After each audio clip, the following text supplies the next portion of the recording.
നമുക്കൊരു ഒന്നൊന്നര ചോദ്യം ഉണ്ടെന്ന് പറ.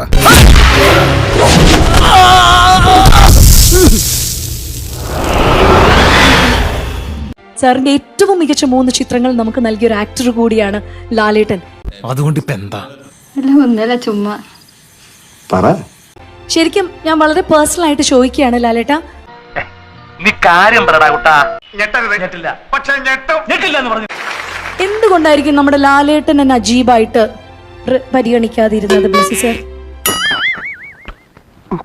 ഞെട്ടി, എല്ലാവരും ഞെട്ടി. ഞാൻ പറഞ്ഞില്ല ഞെട്ടരുത്.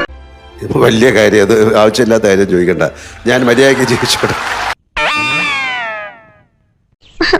കളിയാക്കാതെ രാമോട്ടാ, ഞാൻ കാര്യായിട്ടാ. തന്മാത്ര എന്ന ചിത്രത്തിന് വേണ്ടി നഗ്നനായിട്ട് ലാലേട്ടൻ അതിലൊരു ഇതൊക്കെ ചെയ്തിട്ടുണ്ടായിരുന്നു. അതാ നിന്റെ വിഷമം? അല്ല പിന്നെ. ഭ്രമർ എന്ന സിനിമയ്ക്ക് വേണ്ടി സാറ് തലകുത്തി നിർത്തി. എവിടുന്ന് കിട്ടിയോ തനിക്ക് ഇങ്ങനെയുള്ള സാധനങ്ങളൊക്കെ? ഇതിലും ചേർച്ചുള്ള വേറെ ഏത് തൊഴിലാ അത്ര പെട്ടെന്ന് കിട്ടുക? അങ്ങനെ ഒരുപാട് കഷ്ടതകളിലൂടെ ലാലേട്ടനെ കടത്തിവിട്ട ഒരു ഡയറക്ടർ കൂടിയാണ് ബ്ലസി സാർ എന്ന് പറയുന്നത്. ഇത് രണ്ടും കഷ്ടപ്പാടല്ല. കളിയാക്കല്ലേ എന്ന് ഞാൻ എത്ര തവണ പറഞ്ഞതാ, പിന്നെയും കളിയാക്കി. വേണ്ട, തെറ്റ് എന്റെയും കൂടെ. ഇങ്ങനെയൊക്കെ ആവുന്ന ഞാനും കരുതിയില്ല.